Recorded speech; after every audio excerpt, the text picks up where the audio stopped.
Ой, чого ж ти, дубе, на яр похиливися? Ой, чого батькова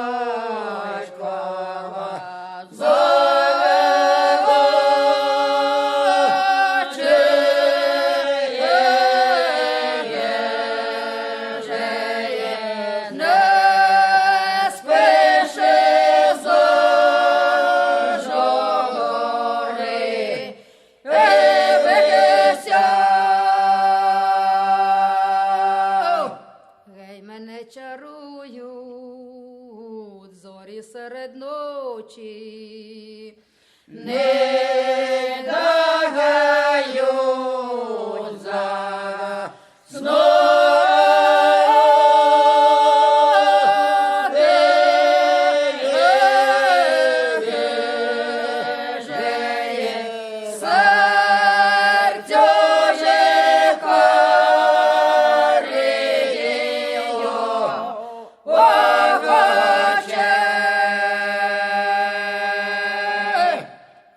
летиш ти, коню, степом і ярами, розбиємо,